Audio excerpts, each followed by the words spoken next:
Emotions aren't facts, even though they feel like they are.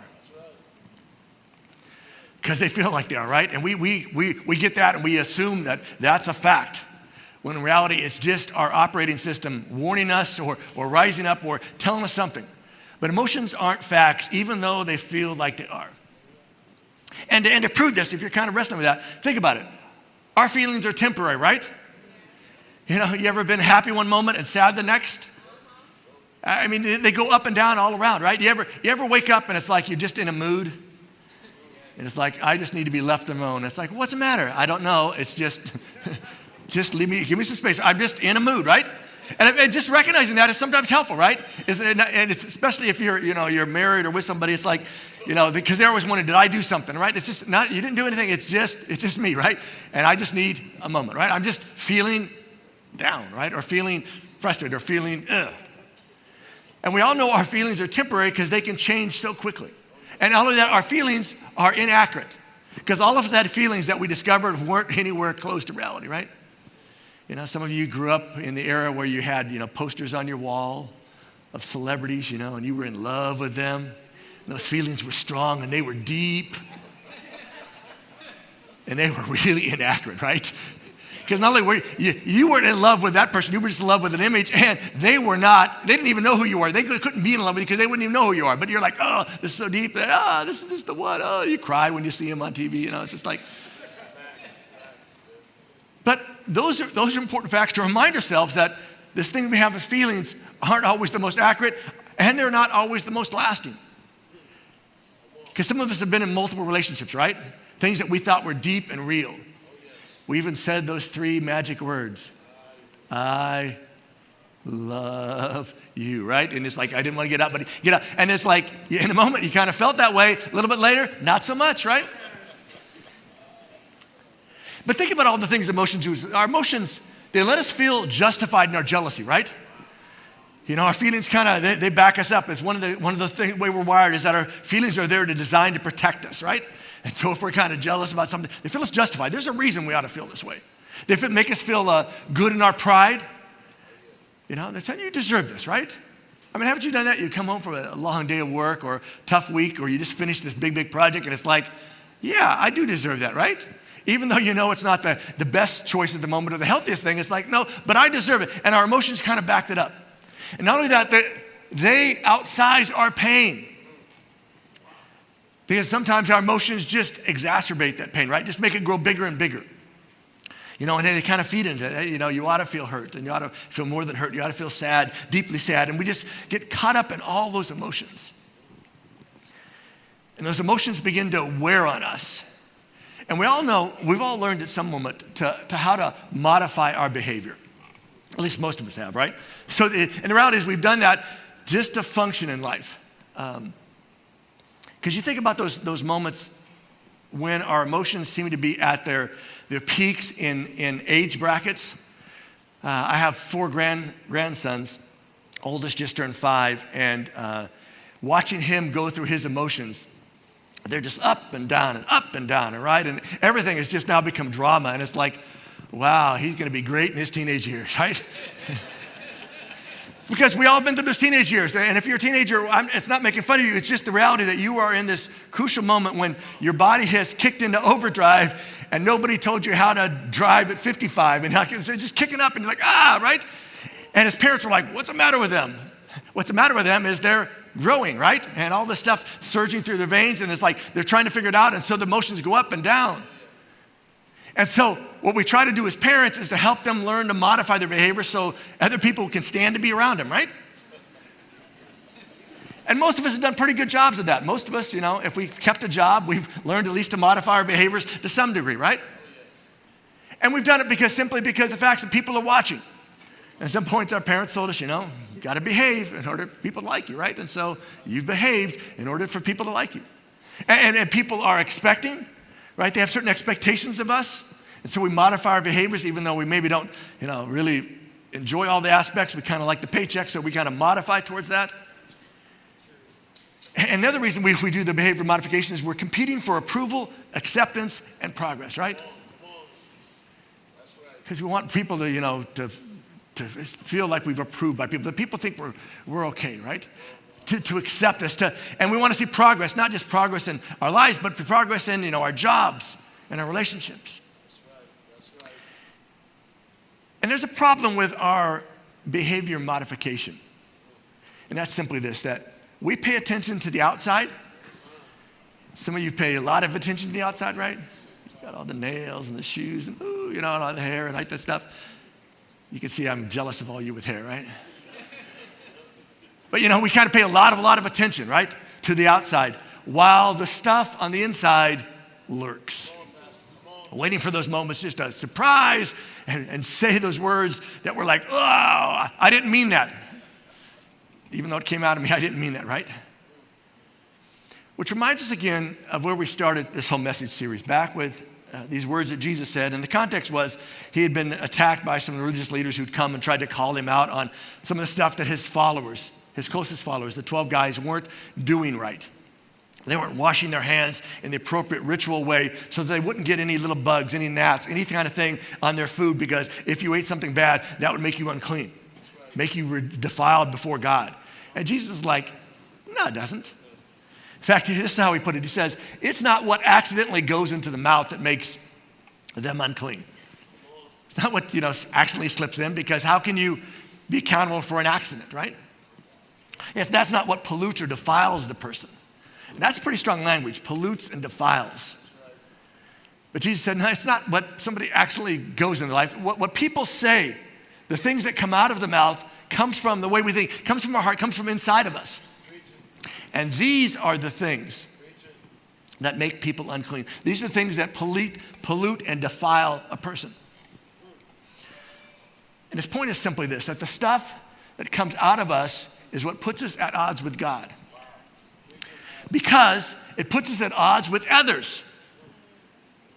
The people that Jesus loved and died for, right? All those others that may not even know that, right? But the stuff that comes out of us puts it at odds with God, because it puts us at odds with the people. Not so much because it puts us at odds with God, it puts us at odds with the people that God loves and cares about. Not only does it put us at odds with others, it also puts us at odds with ourselves. Because we've all stepped in it, right? We've all done it at times, like, oh, right, foot in the mouth, or, feel like our foot's in something else, right? And it's like, I'm so, it's just, why did I do it? Why would I say that? Why would I act that way? And so we've become defiled. We've become at odds with God because we're now at odds with ourselves. Now, if you're not a religious person, not a Christian or any kind of, you're just kind of here today. You're here today maybe because he's cute or she's cute. I'm glad you're here today. But I want you to know this is not a religious thing, all right? It isn't. Because we've all said stuff, right? We've all done stuff, and we've all regretted stuff, right? And in the process of, saying stuff and doing stuff and regretting stuff, we've all embarrassed ourselves. Some of us have great stories. I wish we had time to just have you come up and tell your stories. That would be so much fun. It'd be embarrassing, but that'd be part of the fun, right? I mean, let's be honest. But we all have that stuff. So this is not a religion. This is just a people thing. This is a people problem. So when Jesus says, the issue is us, he's not just talking to religious people. He's just talking to all people. At least he has an answer, because the rest of us always ask, where did that come from? And we don't know where it came from. And Jesus at least has an answer. So if you're not a Jesus person, at least consider that maybe there is an answer that somebody has given. Amen. But maybe the more important question for us is this.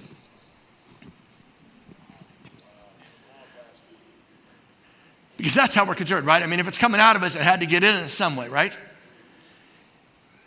And the interesting thing is, Jesus didn't really kind of explain how it gets in us. I think Paul, who is a guy who came along later and wrote the majority of the part of the Bible we call the New Testament, offers a little bit of insight, the best insight I could find, at least from somebody who wrote something in the Bible. And here's how he sort of described how stuff gets in us, right? He said, people harvest only what they plant. They reap what they sow. And if you've been around a place like this for very much of your life, you've heard that. You reap what you sow, right? If you're not a follower of Jesus, maybe it's karma idea, kind of a similar piece, right? But people harvest only what they plant. If you don't plant it, you don't get to harvest it, right? That's kind of the point. But he makes it even deeper. He says, listen, if they plant, bless you. If they plant to satisfy, they plant into their sinful self, into their sinful nature, their sinful selves will bring them ruin, right? So his point is, listen, if we're putting, stuff that's not going to be so healthy in there, it's going to have a payoff. It's going to harvest, and the harvest isn't going to be so great. But he says, listen, there's a good side to this. Flip side, if they plant to please, if they plant into the Spirit, they will receive, they will reap, they will harvest eternal life from the Spirit. There's this payoff that we all have choices about. It's all about the stuff we plant, and it's a reminder that it got in there some way. Which is a little scary, and I'm not going to try to get all hardcore and point fingers at anybody today. That's not the point of this. My point is us to sort of just expose the reality about your life and my life, right? Because it got in there some way. It's in my life and it's your life some way. And there's some ways it happens, right? Maybe it's heredity. Maybe it's your parents' fault, right? Which kind of makes us feel a little better. I mean, we can't control it. It's sort of us passed down, and things sometimes get passed down multiple generations. So maybe that's how it got in. Sometimes it gets in there from experiences, right? Good experiences, bad experiences, experiences we wish we had and wish we hadn't. Sometimes it gets in there how we were raised, right? It gets in there by how we're wired. Our different temperaments, our different wiring about how we see things, how we process things. That all plays into how stuff gets in there. It gets in there from the things we've watched, listened to, and seen, which is maybe the one we can most control, but the one we least control. I mean, let's just be honest. Think about the music you listen to most days out of the week. Is it music your mother would want you listening to? Say it again. Is it music your mother would want you to listen to?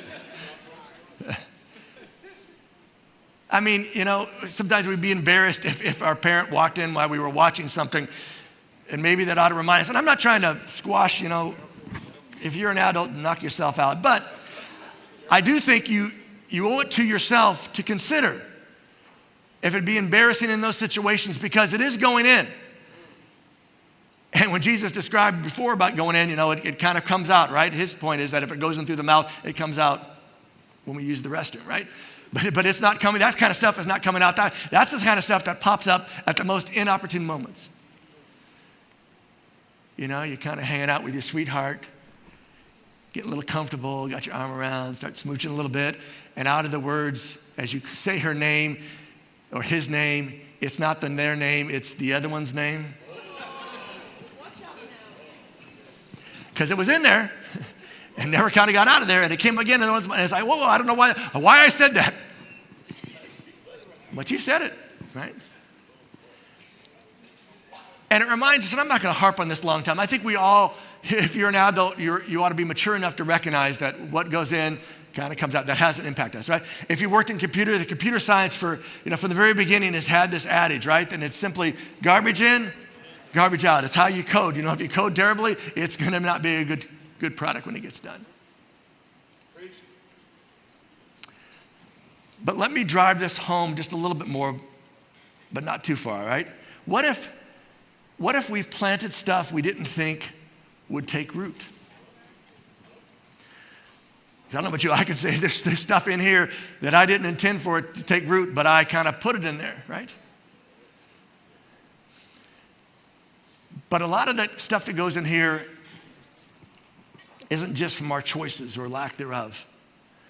The reality is that life is hard on our souls. And when I say souls, I simply mean this inner part of us, right? This part that kind of has the emotions and our brains and all the thoughts and all the things that go on. But life is hard on our souls. And I think especially as you think about the last, 5 to 8 years, it seems like life has made it harder on our souls. And this inner part, a part that fears, the part that worries, the part that hopes, that dreams, that wishes, that experiences, and that disappoints us. Not a separate kind of thing, but just a part of us as a human being. And you think about the language we use when we talk about the hard stuff in life, right?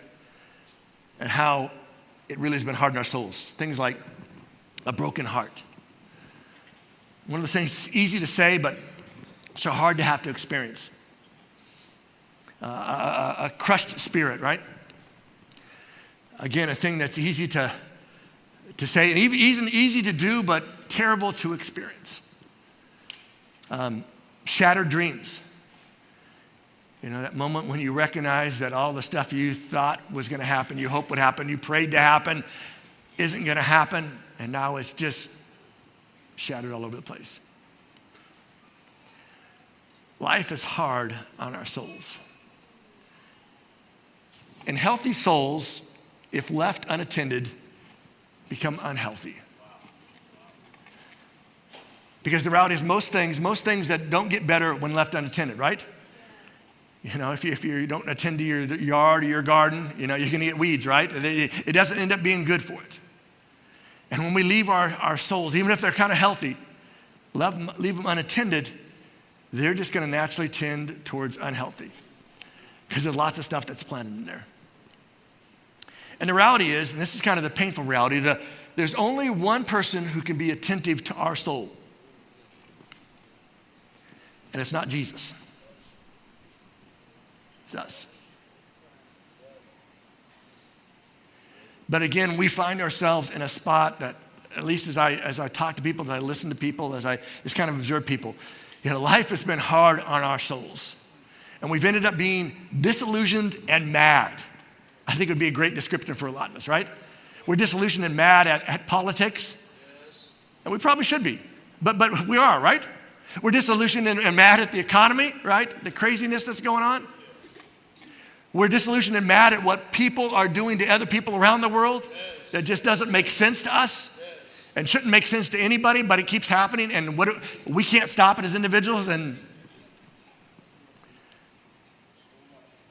maybe on a little closer to home aspect, we're disillusioned and mad at our kids. Don't look at your kids right now. Just look at me, right? Don't be like, right? Just leave it, right? But we're kind of like, you know, they were doing so good, now they aren't. I had hopes and dreams for them, but they're not. And right. But here's the flip side of that. We're disillusioned and mad at our parents. And whether you're thinking like, why could my kids be disillusioned and mad at me? Remember when you were a teenager? Yeah. You know, stay away from me, leave me alone, you know, just give me my space. We're disillusioned and mad at our spouse, right? Over something, even the little things that end up being such big things, and maybe we keep going over the same things over and over again to where you're just like, I don't want to talk about it anymore because it doesn't get fixed. Let's just leave it. But we're just like mad and disillusioned because it's not turning out the way we thought it was supposed to, right? Happily ever after is what we've been sold. We're disillusioned and mad with our in-laws. I won't touch that one anymore. Maybe we're disillusioned and mad at our job, right? Because again, it hasn't fulfilled what we thought it was going to do, right?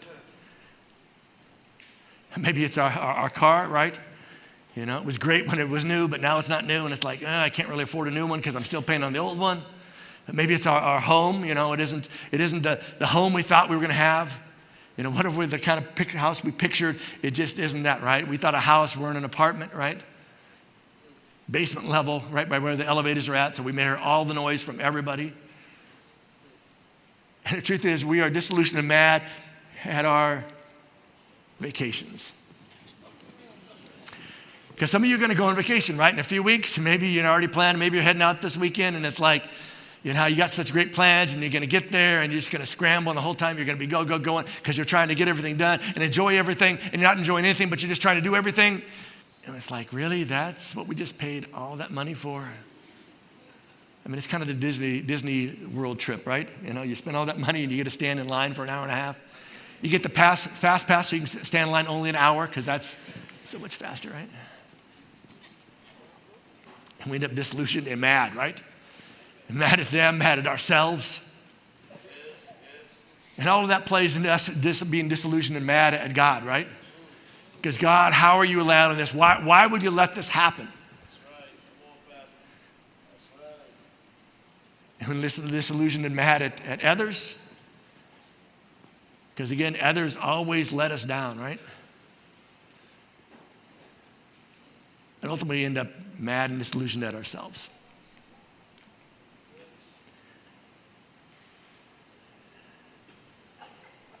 And I think the reality, the reason behind all of that disillusionment and madness is simply this, that we're just overwhelmed. Just overwhelmed by all the stuff that we can't control, which frustrates us even more. But we wish somebody would do something. I mean, there are so many voices and so many choices out there. And I think we all sort of believe something and want something. And that's that. We want a fast pass to get through our junk. But what if there is no fast pass? I mean, life really is hard on our souls. And again, God has created us, at least from a religious perspective, God has created us, well, all this stuff, right? These emotions, these feelings, these emotions and feelings that sometimes battle, that sometimes squeeze out at the most inappropriate times, that make us feel certain ways, and it seems like we can't control how we feel about those things. And so what do? God has also designed us as something else. He's designed us as storytellers. And Brené Brown, again, if you've been around New Hope, you know I quote her a lot because I think she's got some amazing research, brain researcher, author, speaker, all this stuff. She has some great stuff about this idea of storytelling, right? But the reality is, we're storytellers, and we're storytellers especially to ourselves. We are constantly telling ourselves stories, right? You know, somebody's late, and it's like, I'll give them a few minutes. It's been 15 minutes. It's 20 minutes. You're texting them, where are you at, right? Now you're getting worried because they're not responding. It's like, why are they ghosting me, right? And your emotions start, and emotion begins to tell stories, right? They got in a terrible car wreck, right? They ran off with some Spaniards to some island someplace, right? You know, it's like, I don't know where that come from. But it's in there, so that came out, right? But, you know, we kind of just tell these stories. And we tell these stories in order to protect ourselves. Brené Brown captures this so greatly in her book, Call to Courage. She wrote this. She said, when something hard happens, our brain, which is wired to protect us above all else, wants a story. That's a really important insight, right? Because when something hard happens, we have this brain that God has created to protect ourselves, right? And the best way to do it is to tell us a story, to sort of calm us down and say, you know, that's creepy sound, it sounds like somebody's outside knocking. Nothing's there, it's just the cat, right? You want to calm down. We want a story that will relieve this hardness that's happening to us. But she goes on and says, it understands story and narrative pattern. We're talking about our brain, right? And it says, give me a story so I can understand how to protect you. The brain's like, I need something in order to try to come up with something to protect. My job is to protect all. I need to kick out these emotions, these feelings. And it doesn't want, I love this, it doesn't want a story that's like, well, I'm not sure, and it could be, you know, it's like, that's not what our brain wants. That's not useful. Here's what it wants. It wants bad guy, good guy, safe, dangerous, against you, for you. It wants some clear lines, right? Some of those old movies that, you know, you knew right away as soon as the guy in the white hat showed up, that was the good guy. The guy in the black hat was the bad guy. That was just how movies were written back then. But it was storytelling to communicate stuff. And our brains want something to give us some information. And so she says, that's what we want. And so what we do, we make up these stories. And those stories begin to become the way of how we function in life. Whether the stories are true or not isn't the point. We believe that they're true, and thus we sort of live and follow them. It really ends up being the story I'm telling myself.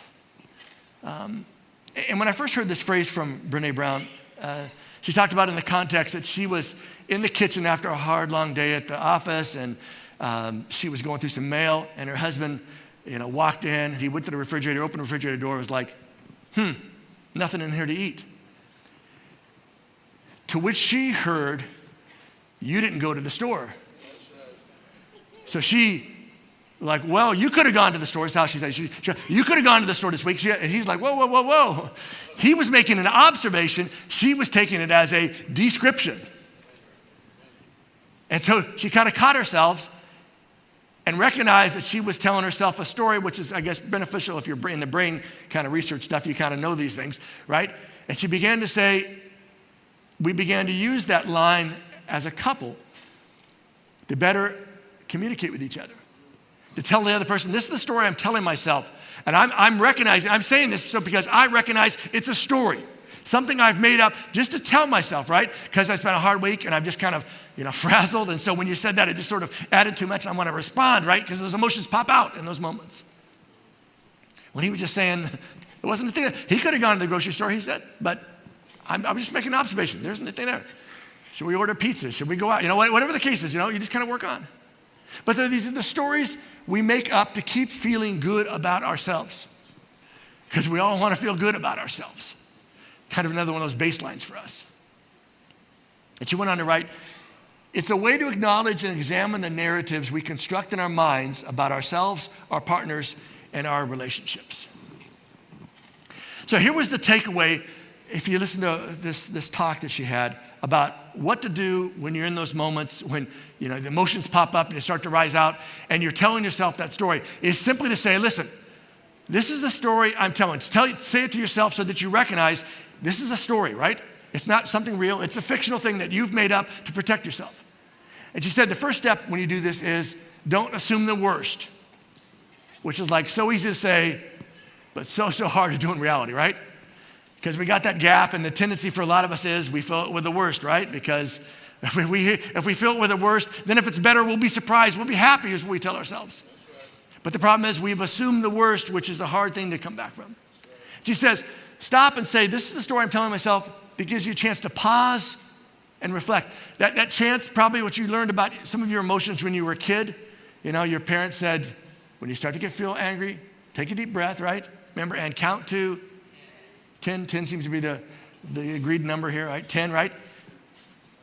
But a chance to stop. It was your parents trying to give you some kind of tool to deal with this thing, to sort of recognize anger had popped up, but you could control it if you could pause and just kind of help bring yourself down. Remind yourself this is the story going on.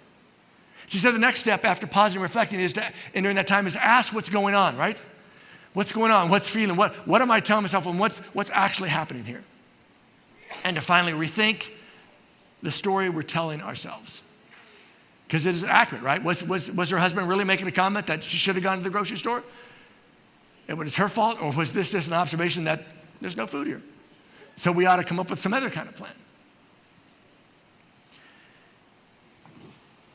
This idea of the story we're telling ourselves is so pervasive in our lives that I think if we could begin to adapt that kind of language to ourselves and to those situations when something comes up, to be able to stop and say, hey, this is the story I'm telling myself, and I just want to clear it with you to make sure that the story I'm telling myself is at least fairly accurate to what you're trying to tell me, right? What we're kind of going through in this space. It's really a chance to take accountability and to self-correct in our lives, which is a hard skill to learn and develop. But only actually comes out by practice, right? And sometimes that practice is initiated by those moments when we've said something, when we've done something, we said, where did that come from? In fact, there's some lyrics to a song that are found in our Bibles. In the section of our Bibles called Psalms, those are all song lyrics, right? No musical notes, just song lyrics. And you know how song lyrics are. Sometimes they don't always kind of make the sense that we'd like to. But if they're passionate, they're telling. This particular psalm comes from a time when a guy by the name of David, King David, some of you remember the story, right? King David, he does a really dumb thing. He acts out of a way that seemed out of character for where he had been, but was clearly something going on in his life that got to the place where he was willing to have an affair with another guy's wife, who ends up getting pregnant, who ends up, he ends up trying to cover it up. And his ultimate solution to cover it up is to actually kill the guy because the guy wouldn't go along with the cover up. And this is a song that David writes. This great songwriter, David, writes this song later, talking to God, singing to God this song about, God, I need help, right? And I need you to do something in my life to help correct, to help me not just manage these emotions, but actually deal with these emotions. And here's how he says it in the middle of the song. He says, singing to God, God, create in me a clean heart, right? Something that doesn't have all this junk in it. And make my spirit right again. I love the literal phrase, renew a right spirit in me, because David recognizes attitude is so key to this, right? And our spirit and the way we deal with those things are so key. So God created me a clean heart, right? And renew a right spirit in me. And do not send me away from you, or take your Holy Spirit from me. So don't kind of banish me, and don't pull away from me either, God. Stay with me through this. Because the only way I'm going to make it through it is to have some help making it through this. And God, please give me back. Please restore the joy of your salvation, the joy of your rescue, the joy of what you've done before in my life and what I'm asking you to do again in my life. Not just to fix this, but to actually get in there and change this. Keep me strong by giving me or sustaining me a willing spirit. And I love that he comes back to that idea of a willing spirit, right? Because the only way to deal with the stuff that's inside of us is to have a willingness to deal with the stuff that's inside of us. To somehow recognize it and begin to, figure out ways that are healthy to get that stuff out. As the famous quote by somebody named someone said, attitude is everything, right? We've all heard it, and nobody knows who actually said it originally, but right, attitude really is everything. And that's what David's praying for, a better attitude in dealing with that stuff that's inside him that came out and just ruined so many people's lives out of the process. And not just David and his reputation. So I'm gonna end with another Mark Manson quote, which I think, again, is one of those thought-provoking statements. Then we're gonna end with a couple questions. So here's what he said. He said, you don't build psychological resilience by feeling good all the time. Which is like, but I want to feel good all the time. But he's like, well, you're not going to build psychological resilience, right? Which is the kind of stuff from his perspective is the stuff that gets us through life, right? Psychological resilience, sort of enduring the tough stuff. Because the tough stuff actually can do something good for us. So you don't build psychological resilience by feeling good all the time. Here he goes. You build psychological resilience by getting better at feeling bad. I think that's really important. Because we don't like to feel bad. We're kind of in a time in our cultural history that we do everything we can not to feel bad. And somehow we've been taught that feeling bad is bad. But what if it's not? What if feeling bad is something, again, it's an emotion that we have, that God has put in us, like all the other emotions. And what if it's just about getting better at dealing with those emotions as opposed to just not wanting to have those emotions? Because what if that's true? That feeling bad is actually a way, it does something for us that feeling good could never do for us. I mean, what if feeling bad isn't bad? In fact, what if the goal isn't to feel good, but to be good? And when I say be good, I'm not talking about just acting good. We've all kind of figured out how to monitor our behavior to do that, right? That's not my point here. It's about what if it isn't to feel good, but to be good with ourselves and to ourselves and by ourselves and with others and to others and by others. Something to think about today.